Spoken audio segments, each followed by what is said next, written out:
Oke. Assalamualaikum warahmatullahi wabarakatuh. Selamat malam. Kami dari kelompok 10 akan mempresentasikan mengenai penerapan algoritma CatBoost Classifier untuk deteksi dini resiko stroke. Dengan saya sendiri, Tiara Valentina, dengan NPM 091. Saya Pinkan Nudiana dengan NPM 057.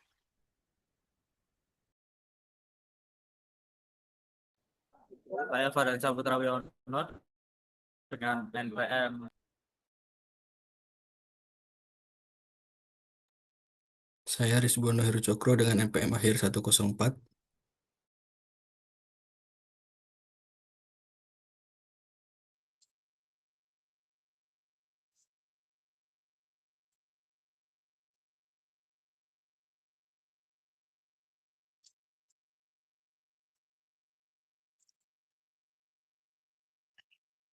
Yang pertama adalah pendahuluan. Dengan latar belakang, stroke merupakan salah satu penyakit tidak menular yang membutuhkan deteksi dini untuk menurunkan angka kejadian dan meningkatkan kualitas hidup. Perkembangan mesin learning memungkinkan analisis data kesehatan untuk memprediksi resiko stroke secara tepat dan cepat serta akurat. CatBoost Classifier dipilih karena menangani data kategorikal secara efisien serta kemampuannya dalam mengurangi overfitting melalui teknik order boosting. Penelitian ini memiliki keunggulan pada penggunaan dataset besar dan diharapkan dapat berkontribusi pada perkembangan sistem deteksi dini stroke. Selanjutnya adalah rumusan masalah. Bagaimana karakteristik dataset yang merupakan dalam prediksi resiko stroke? Bagaimana processing dan pemilihan fitur yang optimal untuk meningkatkan performa model? Selanjutnya, bagaimana implementasi modern learning CatBoost dalam memprediksi risiko stroke dan seberapa baik performa model dalam prediksi risiko stroke berdasarkan metrik evaluasi yang digunakan.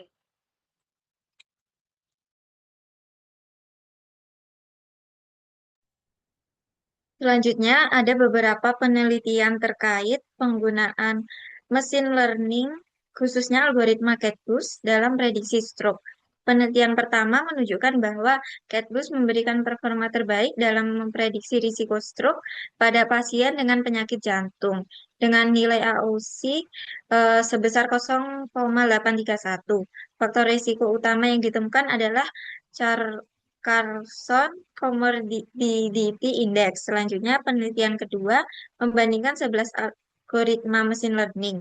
Hasilnya, CatBoost mencapai akurasi tertinggi. Faktor penting yang mempengaruhi prediksi adalah hipertensi dan penyakit jantung. Kemudian terdapat studi review menjelaskan bahwa CatBoost sangat efektif dalam menangani data kategorikal tanpa preprocessing yang kompleks. Next.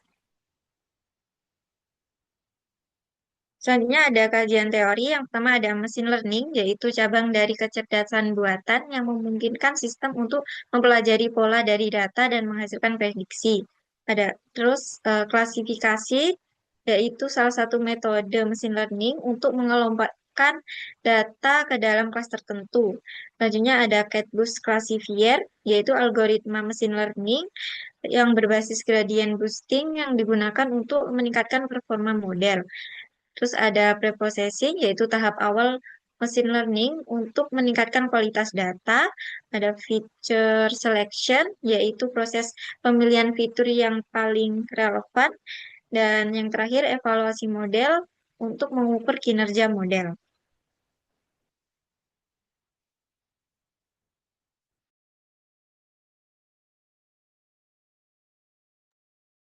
Baik, selanjutnya di sini ada hasil dan pembahasan, di mana sebelum kita lanjut ke penampilan coding, di sini sebelumnya ada dataset yang kami gunakan didapatkan dari repository GitHub yang merupakan pengembangan dari Stroke Rates Prediction Dataset yang juga dipublikasikan melalui Kaggle. Nah, jumlah sampelnya di situ ada 35.000 sampel, untuk jumlah kolomnya ada 18 kolom, 16 untuk fitur dan 2 variabel target. Untuk deskripsi fiturnya ada numerik, ada age atau umur, untuk kategorikalnya ada gender, serta untuk binernya ada kolom yang dianalisis seperti chest pain, shortness of breath, hingga anxiety doom. Sebelumnya, saya akan mengalihkan ke Google Colab.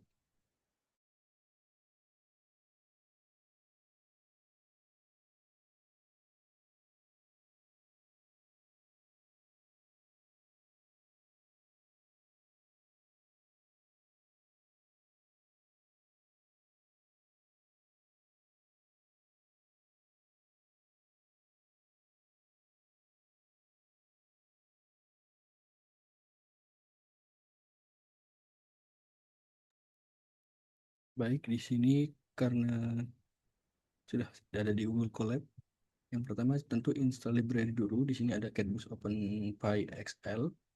Kemudian mengimport library yang kita butuhkan seperti Pandas, NumPy, Matplotlib. Juga ada scikit-learn. Selanjutnya ada upload dataset. Datasetnya sudah saya upload. Jadi kita lanjut ke untuk membaca datasetnya.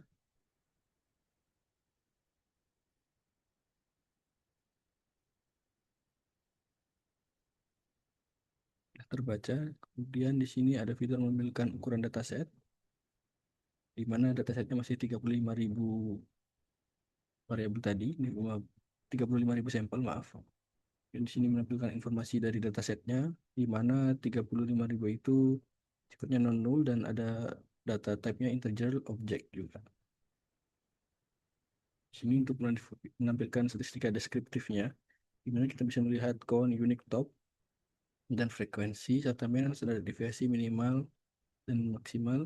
Tapi karena di sini kurang lebih banyak datanya bersifat kategorikal seperti 0 dan 1 saja, jadi di sini banyak 0 dan 1.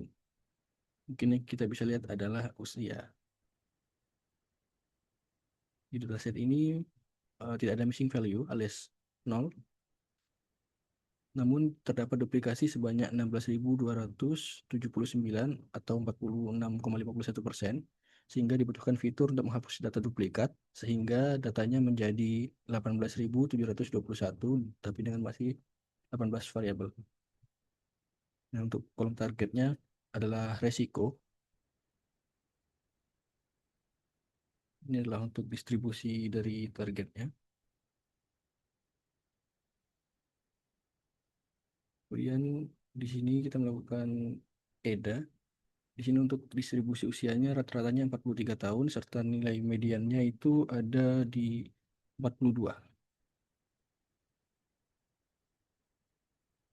Untuk box plotnya sendiri di sini dengan nilai median tadi yang 32, 42, tapi di sini rentangnya antara 32 hingga 55. Di sini untuk jenis kelaminnya cenderung relatif sama antara laki-laki dan perempuan. Untuk distribusi target resikonya, di sini eh, kategori berisiko lebih banyak dibanding yang tidak berisiko. Kemudian kita di sini melakukan fitur engineering, di mana kita memisahkan fitur dan target. Kemudian menentukan fitur kategorikal, juga melakukan fitur selection dengan mutual information. Nah, di sini dapat dilihat juga dari visualisasinya. Nah, dengan mengambil usia, karena usia di situ nanti mesinnya menghitung eh, menambahkan dari usia yang diinput.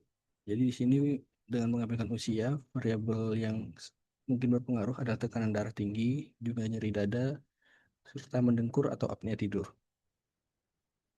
Dan kita melakukan data training dan testing. Di sini untuk data trainingnya ada 14.976 sampel. Data testingnya sebesar 3.745 sampel, di mana dengan eh, perbandingan 80:20. Dan kita membangun model cat booster classifier. Dan kita melatih modelnya, melakukan prediksi, serta lakukan evaluasi model. Nah, dari evaluasi modelnya sini menunjukkan bahwa modelnya memiliki performa yang sangat baik di rentang 0,97 atau 97%, di mana ROC-nya di sini lebih tinggi, 99%. Ini untuk reportnya. dari makro FVG dan juga weighted FVG-nya. Ini menunjukkan bahwa kinerja model secara keseluruhan konsisten pada seluruh kelasnya. Ini untuk confusion matrix-nya, di mana data aktual dan data prediksi, prediksinya di sini data berisiko diprediksi tidak berisiko hanya 50, data tidak berisiko tapi diprediksi sebagai berisiko ada 47. Jadi analisis dari model ini masih sangat sedikit. Kemudian kita menemukan fitur importance. Ini disertai dengan visualisasinya. Masih dengan mengabaikan tadi usia, ternyata darah tinggi, nyeri dada, dan sesak nafas adalah variabel yang 3 variabel yang paling berpengaruh. Nah, setelah melakukan evaluasi model tadi dengan beberapa metode, kami juga melakukan prediksi untuk data baru. Jadi di sini kita bisa menginput data-data kita sesuai variabel. Misalnya di sini kita lakukan input untuk usia, misalkan saya menggunakan usia saya. Jenis kelamin 0 untuk tidak dan 1 untuk iya. Dari nyeri dada tidak, tekanan darah tinggi tidak, detak jantung tidak, sesak nafas kelelahan sering, pusing juga sering, pembengkakan atau edema tidak ada, nyeri leher tidak, keringat berlebihan tidak, batuk berkelanjutan juga tidak, mual atau muntah juga tidak nyaman di bagian dada tidak, tangan atau kaki yang dingin juga tidak, mendengkur atau apnea tidur beberapa kali, kecemasan berlebih tidak. Nah, di sini kita bisa langsung melihat setelah penyumbutan tadi hasil prediksinya, saya berada di prediksi kelas 0 atau dengan probabilitas 0,026%. Dan kesimpulan bahwa saya tidak memiliki potensi beresiko stroke. Kemudian kita dapat menyimpan model tadi. Yang nanti hasilnya ada di sini. Oke, stroke CPN.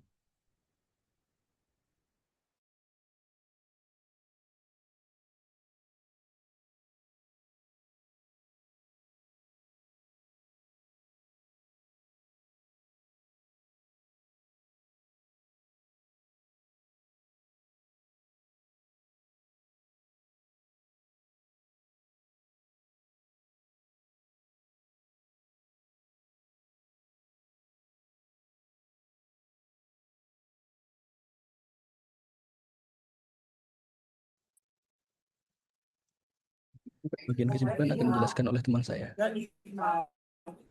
Oke, selanjutnya adalah kesimpulan. Berdasarkan dataset awal yang berjumlah 3.500 data tadi dengan 12 kolom, setelah pembersihan diperoleh 18.721 data. Tidak ada missing value.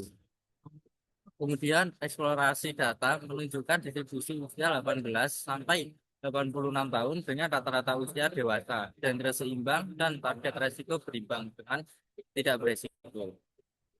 Kemudian tahap processing berhasil, data diberikan sekitar 46,51% dan seleksi fitur menggunakan mutual information, menyoroti tekanan darah tinggi dan di dada, mendengkur dan mendengkur. Kemudian pada tahap CATBUS classification menunjukkan hasil evaluasi sangat baik dengan akurasi mencapai 97,496% dan tingkolnya 97,83%. Untuk F skornya 97,89 dan FO outnya 99,7 konsisten dalam klasifikasi kedua kelas. Setelah itu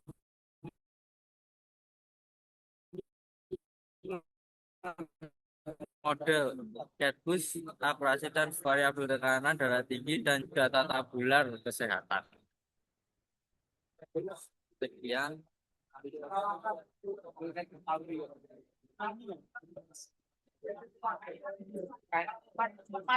Sekian presentasi dari Bapak kami. Assalamualaikum warahmatullahi wabarakatuh.